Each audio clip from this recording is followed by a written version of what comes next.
I was like, "Oh, lordy." Yeah, That made me laugh just because he's like, "What? We're we're still still wearing the fucking hats. we're wearing something. We still have something on." I We're fucking we're love not it. that we're not that improper. 1, 2, 3, 4.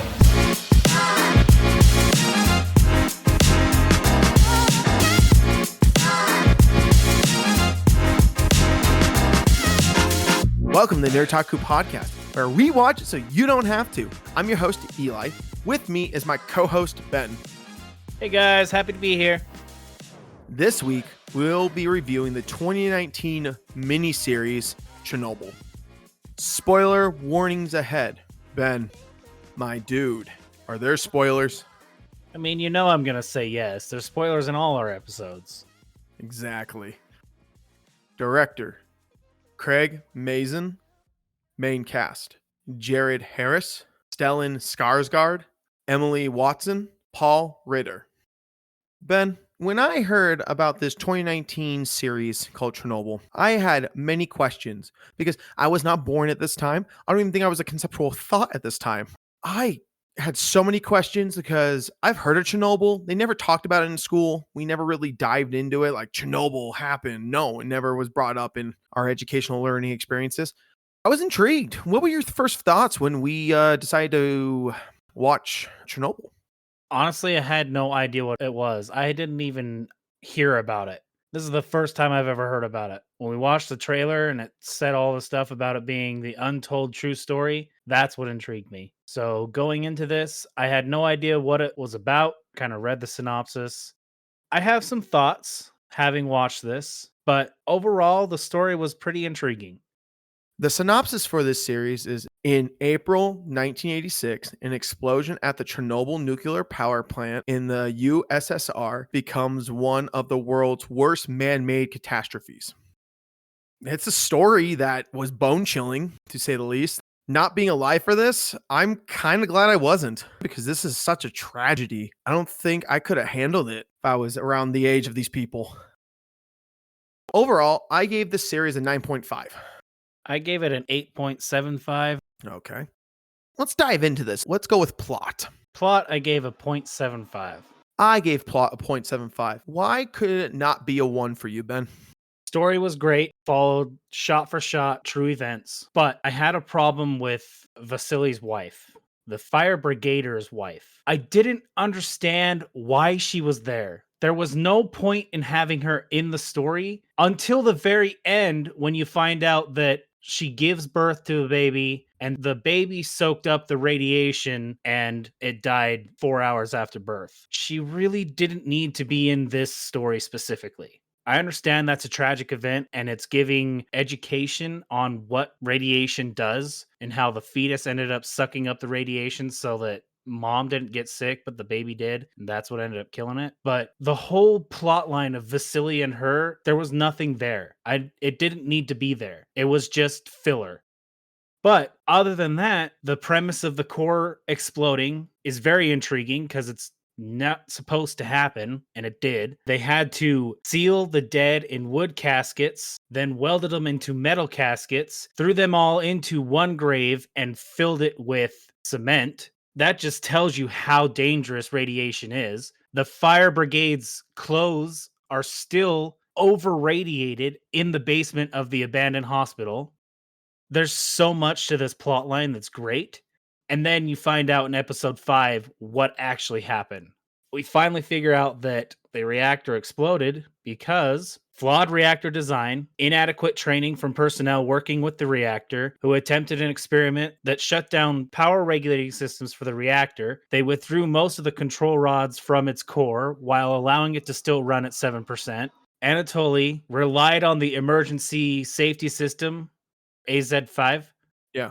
which is supposed to put the control rods back into the reactor to help control it. They ended up getting sealed and welded onto the surface where the graphite tips were the only thing entering into the core reactor. I don't understand nuclear physics, so obviously I don't know what any of this means, but apparently graphite is a superconductor that when those graphite tips hit what was already heated, it created more and more steam that welded it shut so the rods couldn't go all the way in, causing fireballs to blow throughout the reactor, making it so that the explosion burst the heavy steel and concrete lid off the reactor, and radiated graphite flew everywhere around the plant.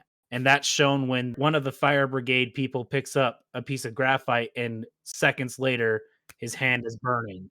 Yeah, his hand just all melted and It's like melted. skin's peeling. It's like, oh, Man, it was an outstanding story. I loved the back and forth that Jared Harris as Comrade Legasov had when he had to either do as the military said and lie or tell the truth. He ends up telling the truth in his final statement, but because of doing so, he's exiled. He can't talk to anybody. He can't communicate with his old comrades. He's always watched by the KGB. Right from the start, you see Legasov recording something, goes out of his apartment to, in quotations, dump garbage, but he hides his recordings in the wall, comes back out, goes inside, hangs himself. Right from the start, yep. I'm intrigued. I want to find out why. Yeah, that was such an intense.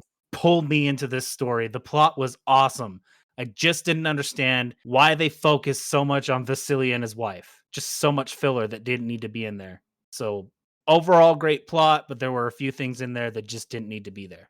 I totally agree with you. I don't understand what her purpose was for the whole time she was in the series. There was no reason for her to even be there. It is a tragic moment that happened to her child. Child died 4 hours later. But then you find out in the later things is that she's still alive.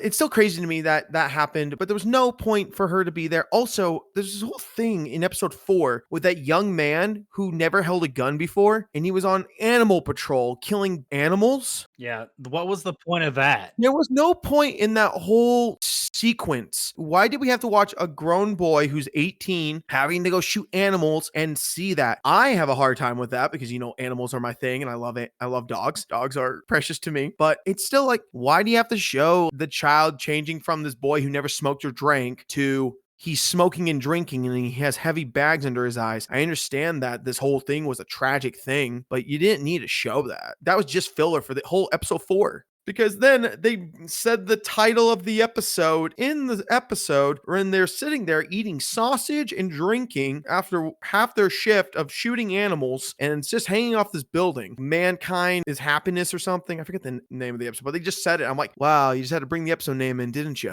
Didn't you? So it just felt like those couple things in there made it not worth a 1. I could not really see it getting a 1 with those fillers. In a 5-episode series, I should not be seeing fillers. Agreed. I'm going to say this with sheer honesty. I wholeheartedly believe that they could have gotten this entire story and been just as good, just as accurate if they had done a 2-hour movie. It didn't need to be a 5-part miniseries. There was just a ton of filler that did not need to be in this show. And see, I agree with you there. I could honestly see at most 3 hours, and then they could have gotten all their little details they wanted. 5.5 was the whole series length, and I just felt like that was just a little much. I completely agree. Acting. 0.5. Ooh, I gave it a 1. Why'd you give it a 0.5? Because I got to be honest, the only two that had a strong impact on this story were Jared Harris and Stellan Skarsgård, the two main people. Yeah. Jared played Legasov. I don't really know his story, but I felt like I could connect with him enough because of the way he portrayed Legasov's story beautifully. Skarsgård came off originally as a complete asshole who wanted absolutely nothing to do with Legasov, and then throughout the series, he started learning more and more about what's going on with this nuclear power plant and how these things work, and completely relying on Legasov's information. And the way that Skarsgård delivered Boris was perfect. The arrogant military leader that we pretty much know most military leaders are. Yeah, that's true.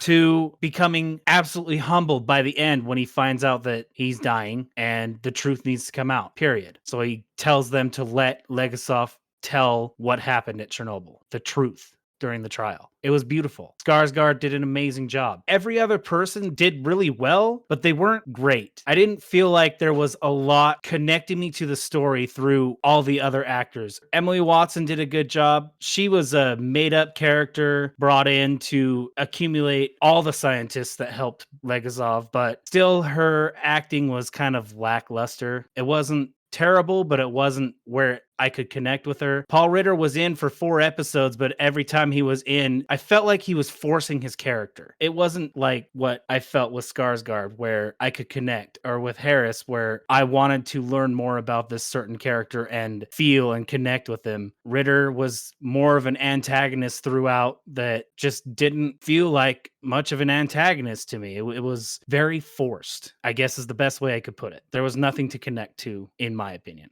Skarsgård and Harris, yes, I agree with you. They are the best two in the series. Skarsgård, he's one of my favorite actors. He's in one of my favorite films, Good Will Hunting, as the professor. But he really brought out that what Russians were. They were very stuck up, high and mighty. They think they're the ultimate types of nationality. Russians, USSR. And Boris was that. He was the epitome of, I have this God complex. I don't need you. But then at the end, he becomes humble. Skarsgård showed that. I love his acting on it. Harris, he almost looks like the dude. If you look at the ending thing they show in episode 5, I'm like, wow, that's actually kind of canny. They found a guy who kind of looks like him. It was really good. Very impressive. And I just felt like Harris did a really solid job. I agree with you on Watson. I didn't really find her spectacular. It was nice to not have 40 other scientists there, so we had to deal with all that crap. They all mended into one. So Watson did what she could do.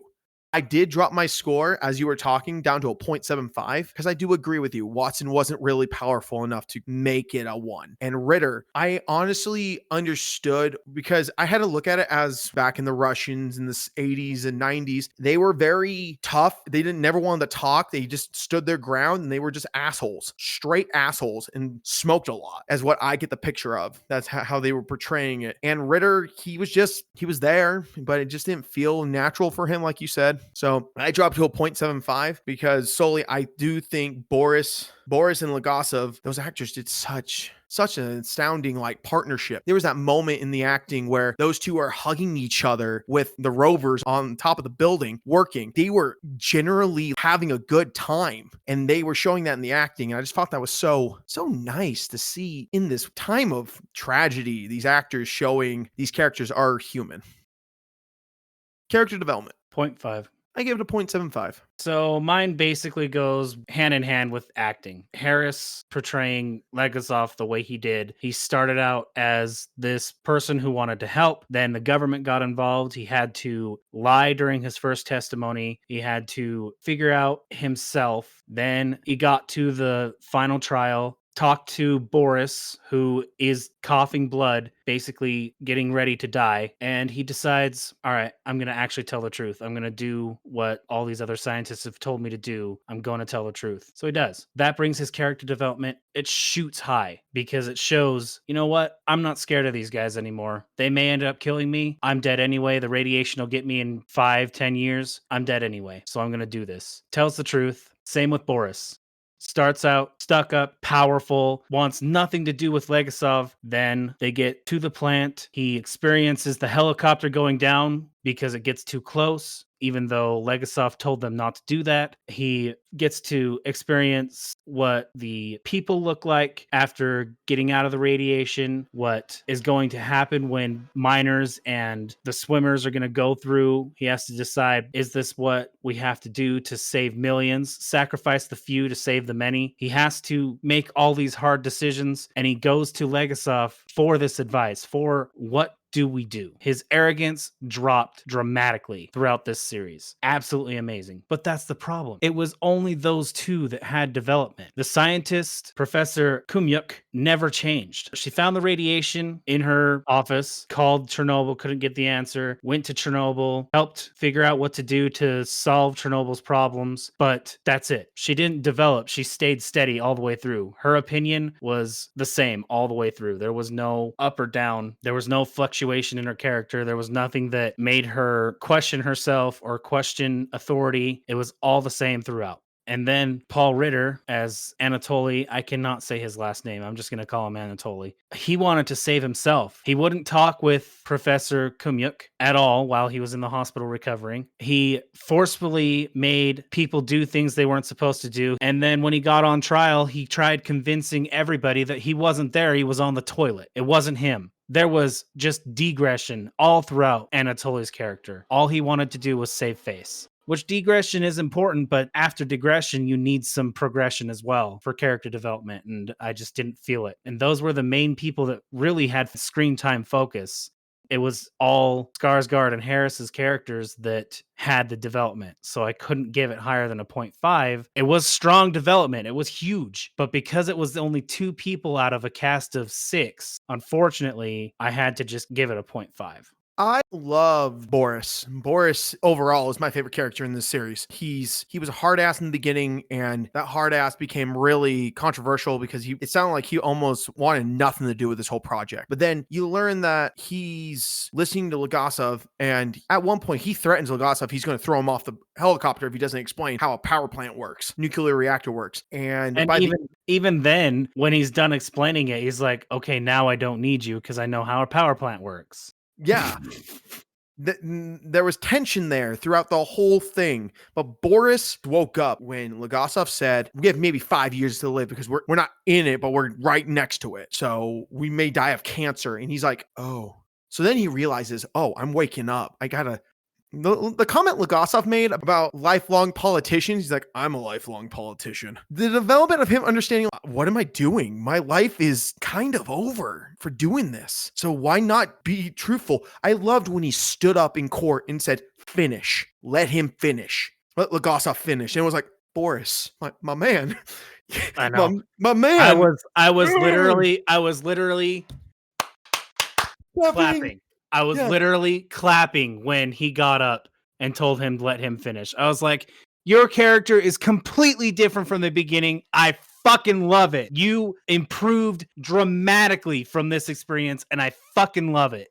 I loved Boris. Boris made me love the fact that anyone can change, even in this situation. Legasov, his character was so good because he was like, I'm going to help you. I'm going to do this. But then the government's coming in. And when he talked to the head of the KGB and was saying, I'll take responsibility of the professor, it was like, oh, he's realizing that the KGB is more going to control this whole situation and try to bury it under the rug. And he's realizing more and more that he needs to do something. And when he lied, he felt so disgusted by it that in the final trial, he's like, no, I got to tell the truth. Everything's like this. This is happening. And I love that he read second to second of what was happening on that sheet. And I just loved in the beginning, it ties in with this character development at the end. In the beginning, 2 years later, I love the fact that he decided to off himself at the time when the plant's core exploded at 1, 2, 3, 4, 5. If you look at it on the clock, he decided to do that exactly when Chernobyl exploded. Yep. And it's such a development from the beginning. He made his whole career on this whole thing, and he wanted the truth to come out. And these two characters, yes, the other characters did not bring anything. Ritter's character was just not there. It was lame. It was sad to see him just sit there being all, I'm going to smoke. And then Watson's character, the professor, I just couldn't vibe with her because I know what the director did. He tried to mend 40 personalities into one, and it made it so it sounded like just information coming out of a paper. It wasn't great. There's no development there. But those two, I got to give it the 0.75 because those two showed the tenacity, the character that they changed so dramatically throughout this whole thing that made the story. These two, if you took one of these two out, it wouldn't make the story. I would say that. This experience without one of these two, I don't think Chernobyl would have ever been solved. I agree. The only problem is it was a 6-person cast with only 2 that had any type of development. I mean, it was a bigger cast, but there were 6 main focuses and only 2 had any type of development. Because I felt like the real story, that's what they did. Because you try to give character development to 40 people who are shoved into one body. It's impossible. No, I understand. No, but I do agree with you that we wish for more development. That's why it's not getting a 1. There's no more development beyond those 2 in my eyes as well. Sound and music. A 1. It got one of the easiest ones for me. The bone chilling, I gotta say, the bone chilling crackling noise of the radiation meters. Absolutely. When they're on top of the building, when they got 90 seconds, they're like trying to pick up stuff quick and you hear the crackling noise. Oh, it was getting to me. I was like, come on, stay up. No. The intensity of the music, just to bring in the tones of the dramaticness of this. And I love the music that they played in that first meeting they had. It was like 5 a.m. where all those big wigs were in there. And you see that old guy with the cane. They shut the door and he goes, cut all communication. cut all phone lines, and you're just hearing dun dun dun dun, the dramaticness of the tones. It was so good. Episode 1 brought in such a real nice tone to the series, and I love that throughout it was great. The lackluster episode was episode 4 to me. Personally, that was the lackluster episode, but throughout the whole thing, it makes up for that one lackluster. This one just had its chutzpah. It was such a good score. I cannot say it any better. I completely agree. For you, the spiking of the radiation on the roof. Mine was the spiking of the radiation and the lights going out at the end of episode 2 when they're in the fucking radiated water. Yes, Like, that was so good. Jesus fucking Christ, man. Dude, when that light They went out, ended it. They fucking ended it ended there. it. And I was like, what in the shit? and I'm like, wait. I've got to watch more because their lights went out, the radiation spiking, you can see the bubbling in the water. You're like, are they dead? yeah, What's going on? What? More, give me more. Dude, that whole scene right there was like the epitome of my stomach turning. Like, are you gonna make it? Are you gonna make it? Turns out they did. In the post credits, the divers that went down into the water all survived, and 2 of them are still alive. Yes, and that is impressive. Then there was the fucking music at the end of episode 1 when the dark cloud is starting to come towards the city, and then the bird falls out of the sky dead because of radiation poisoning. Then it cuts off the screen again. And you're like, no, more. It's so good. I love those scenes. Those are so intense, but they're so good. But it's the way they set it up with the music, both of them. And throughout the entire series, the music is what encompassed the feelings and intensity of what's going on in this entire miniseries. All of it. That music pulled you into the story 100% because it matched every tone perfectly to what was happening in the scene, whether it was intense enough for radiation poisoning, intense enough for trying to get a task done in a limited amount of time, or calming, trying to figure out what's going on, or uplifting, kind of spontaneous when people are giving speeches. All throughout, it doesn't matter what was going on, this music encompassed the miniseries perfectly. It was great. It was amazing. It 100% deserved a 1. There was no question about it. No question. I felt like that was the easiest one I could give Absolutely. in a review. Cinematography. I got a 1. It got a 1 as well. I felt this series, the shot selection they chose were very selective, but very good. So one of my favorite shots was when the girl who had the baby, Liuma, I'm just going to say Liuma, sorry for the butchering. Liuma, when she's walking to the bathroom, you see the explosion in the background. And then as she's finishing with the bathroom, she's walking by and then she feels the explosion. That was a cool shot. I love seeing that in the background with her just gnawing off. And then I just love the close-up shots and the design of their shots when they're showing how they're disinfecting everything from the radiation. One of the best shots, I think, is the cover. The cover for Chernobyl. That shot is such a good and amazing cinematic shot they chose to show what the whole thing was, encapsulating it, because you have this guy wearing a suit, truck behind them spraying chemicals on them, and they're all just flying blind because they don't know what's happening. The cinematography showed a lot. I just love the intensity they brought into the design of the shots. And overall, I could not keep my eyes off the screen. This whole cinematography was just amazing through and throughout. I completely agree. I absolutely loved a lot of the shot taking, the way the camera angles work. They actually put dark scenes where dark scenes needed to be. Yes. Which I gotta say, I hate them. But when they're placed where they're supposed to be, it works. And this one worked. Plenty of them. And it was actually done very well. I can't even express how much I loved seeing the ambience of the death cloud heading towards the city, and then the bird falling from the sky dying, and then they cut off. You're like, really? That's how you're gonna end it? I mean, I understand why you want to end it like that, so people keep watching, but come on. I know.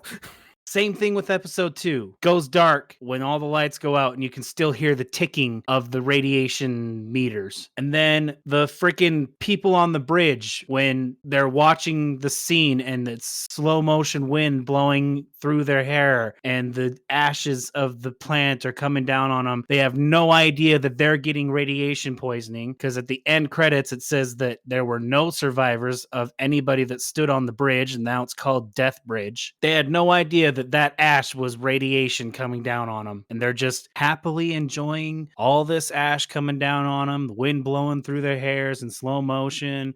The shot for shot was just beautiful. I have to say, the makeup and CGI they did for Vasily while he was in the hospital there towards the end, dying, Yeah. I was like, holy shit. He looked like a fucking zombie that's been underwater forever. Yeah. He was purple, blue, tons of scars and scabs all over him that were opening up because his skin is deteriorating. He had no lips. I mean, holy shit. I don't know if it was CGI or makeup, but whatever the hell it was outstanding. I fucking loved it. And to top it off, I absolutely loved how they kept putting the location, date, and time before or after explosion. Just to give you kind of a timeline of what they were working with. I thought that was a nice additive to the audience.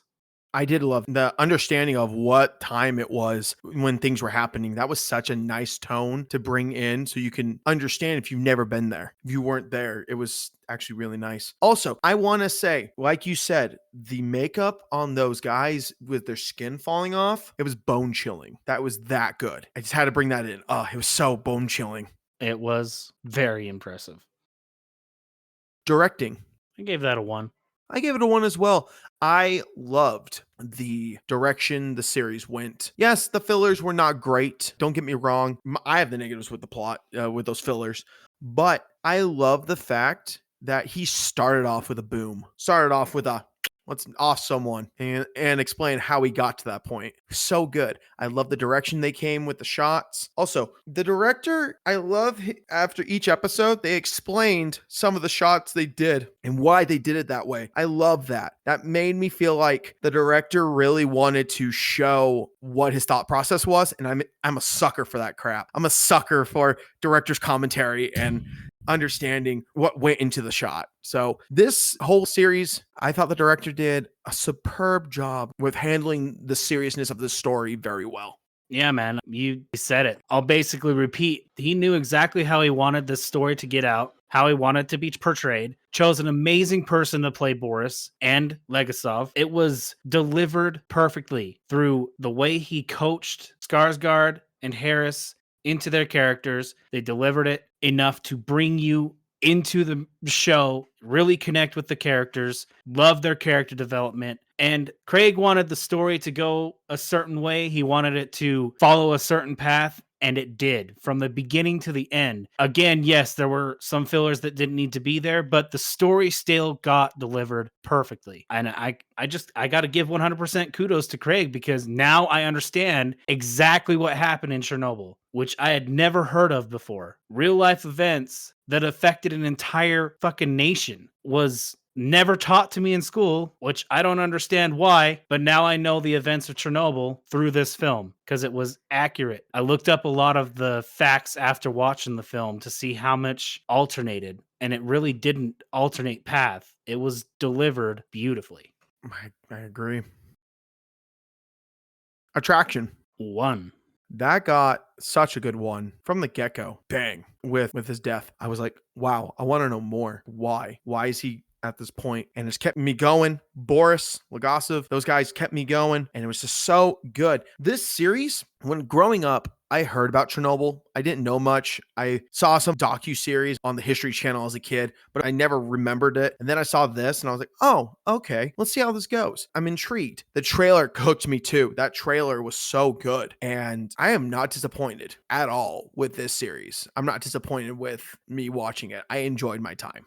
I loved a lot about this film. Almost everything. Just a few tweaks, but from the start, it was enough to catch my attention. With the voice recording starting with heavy hitting quotes, Comrade, Legazov recording over his tape, hiding the tape, being watched by whoever he's being watched by, and then hanging himself. I had to find out what the hell was the reason behind it. So I had to keep watching. It caught you right at the start. Then there was a big boom. You see the fire cloud, and then the effects of the shockwave hitting all the houses, shaking everything up. Then you get into Boris and Legazov meeting each other. Then they're coming together, trying to figure this out. So many beautiful scenes that were portrayed. There's just so much to this. The ambience of the death cloud, the going underwater, the rovers having to clear the roof of graphite, the makeup of the radiated characters, everything. It was just so, hell, the Sound of Music alone got you connected to this story. Hell yeah. There was so much going on attraction wise. You did not take your eyes off the screen until episode 4 hit.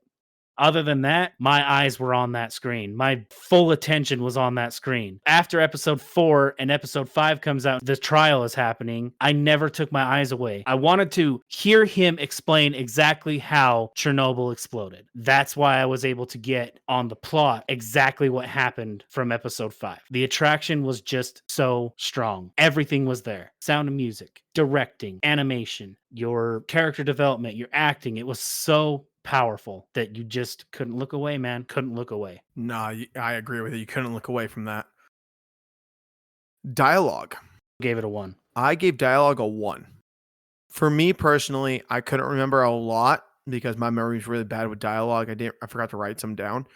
Overall, this was hard hitting. It's a topic that is not talked about. It's something that you don't listen to that often. No one goes up to you and says, "Oh, did you ever hear about Chernobyl?" You don't hear people talk about it. But in this dialogue, you felt the hard-hitting facts of when those three were sitting up in that building that December of 86 and they're discussing about lying or telling the truth. You could just feel the intensity of, if we do this, we need a lie. I'll make a deal with the KGB. And then the professor's like, "I just talked to a lady who was in the room with her husband who was a firefighter. She just had her baby. It died 4 hours later." Fuck your deal. The intensity of the fact that it's more than just them. It was so riveting, so hard hitting. When Boris stood up and said, "Let him finish, let him speak." Boris's tones. The dialogue was so good. I just love. Can we just state that the line wouldn't have been delivered very well if it wasn't delivered by Stellan Skarsgård? Amen. It I was agree with because that. of him that it was a powerful hit, saying, "Let him finish." Yeah, that was just so good. I loved overall the whole dialogue, the scenarios. And yes, they did their best with giving the interpretation of what the Russian government did. And through the story and the dialogue was really outstanding. I completely agree. I do have quotes written down that I had paused the film for and typed in my notes. I am glad you do because I am terrible at that. There were so many quotes I could have put on this. So many, but I've only got 1, 2, 3, 4, 5, 6 of them. 6 of them that one of them being a funny quote, the others being pretty heavy hitters. Both of these are from the beginning of episode 1. First, it's right when he pushes play on the recorder to hear what he had just recorded. You hear this. "What is the cost of lies? It's not that we'll mistake them for truth. The real danger is that if we hear enough lies, then we no longer recognize the truth at all. Ugh. What can we do then? What else is left but to abandon even the hope of truth and content ourselves instead with stories?" That, oh my dude. All of this comes from the fact that the leader of the KGB told Legasov that he had to follow their script the first time he gave his testimony, and he did. Then he told the truth, and he was exiled.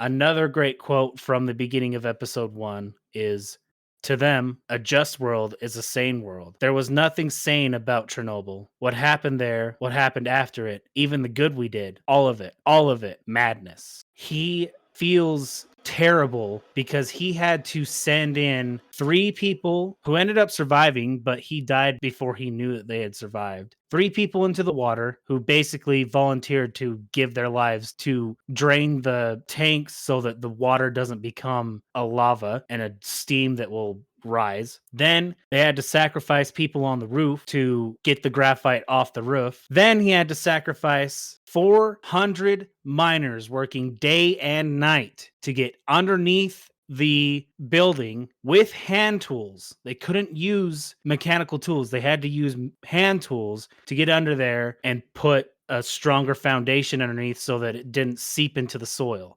So much weight on him. So many lives lost that he felt like he could have somehow done better if the government would have just listened to him and changed out the rods in every other facility they had, but they refused to do so. There was just so much that could have changed, that he feels like could have changed, and that's why he took his life.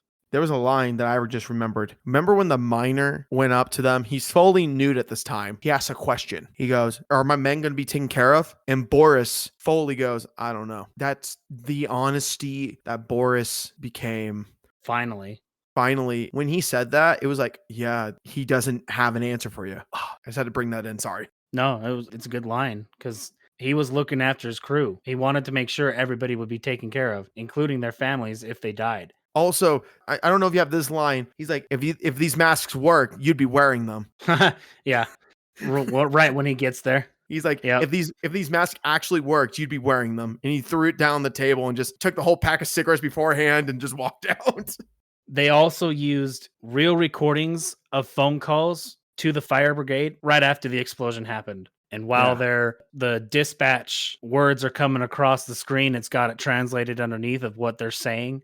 Mhm. Those are real recordings of real people calling to the fire brigade to get people over there. Yeah. Constantly throughout the entire episodes 1 and 2, you continuously hear, "Do you taste metal?" From my understanding, if there's radiation in the air, it literally tastes like you're sucking in metal. Yeah. Obviously, I wouldn't know because I've never been around radiation, but from what I've looked up, it tastes like metal. That just gives you an eerie feeling because everybody around Chernobyl was tasting metal. In episode 3, as you were saying, the miners were doing their thing, digging naked. This was a funny quote to me, so I had to put it on there. Walks up to him, butt ass naked. He's like, "What? You wouldn't give us fans? It's too hot for clothes. We're digging the old way, the way our fathers mined. We're still wearing the fucking hats."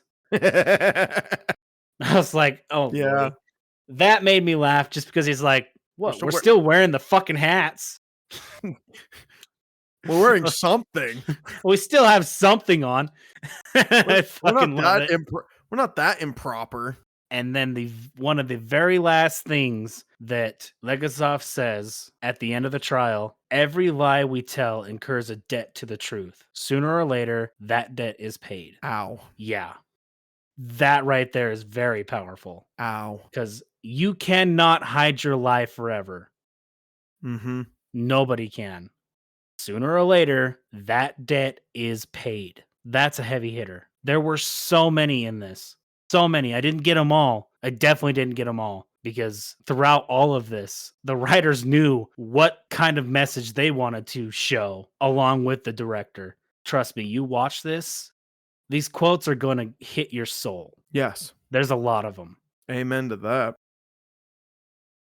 Scenery. A 1. I gave it a 1. The monotone coloring, it was very color deprived, but it was needed because of how serious the tones of this whole series was. You just saw the harshness of what Chernobyl did. It made blue skies into gray. You saw everything turning into an ashy color. It was just so beautiful. And I loved the way you saw the town just turning into a ghost town, becoming decrepit. And realistically, it was just so good. They did a beautiful scenery to represent Chernobyl. And I love the little colors, like the girl's mitten or like the blankets they had. They had some color on them. It wasn't bright. Didn't make the scene feel, oh, we're going to do all bright. No, it made it feel like I was in Chernobyl. It made me feel like I was actually there experiencing what they're going through. I completely agree. I wouldn't say it was lacking in color. I would say that it was toned down. It wasn't dark.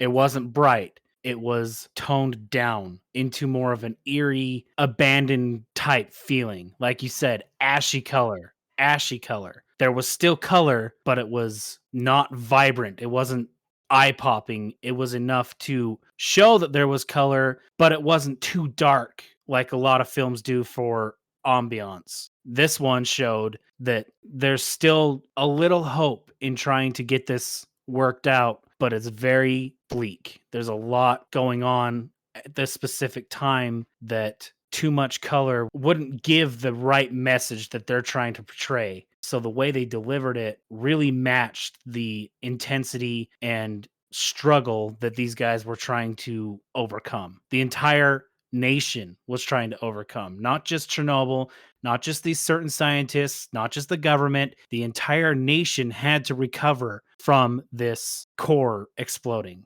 And the way that the scenes were set up was perfect. It matched the tone and depth that was trying to be delivered to show how intense and how much people were struggling to fix this problem. I agree. Recommend. Oh, an absolute one.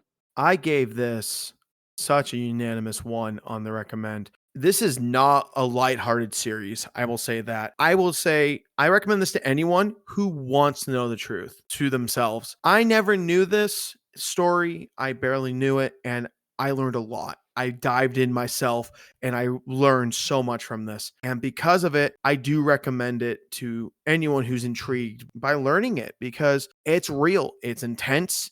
It has its grotesque moments of seeing what really happened to those firefighters and those workers at the plant. It was bone chilling. Like I said earlier, it's so intense, but I do recommend this to anyone because it's a beautiful story shown in this miniseries and the music. I cannot say enough about the music. It brought the tones for this whole series together. That alone would make the series. If you had to watch still shots and B-roll footage with the music, it could do it. It was that bone-chillingly amazing of a score. So I recommend this to anyone who really wants to know what happened.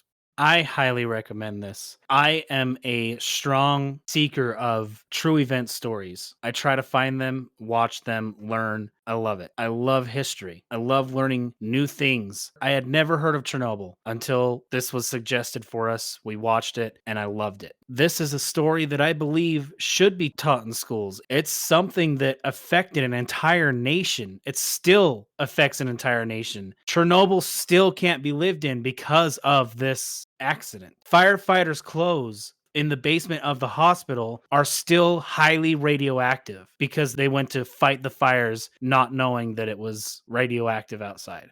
I do very highly recommend this film, especially if you're someone like me who loves to learn from true event stories. This actually happened. Give it a watch. Yes, it's long. It's about 6 hours, but it's worth it. All right. At the end of this whole experience, I gave Chernobyl a 9.25. I started with an 8.75 and ended with an 8.75.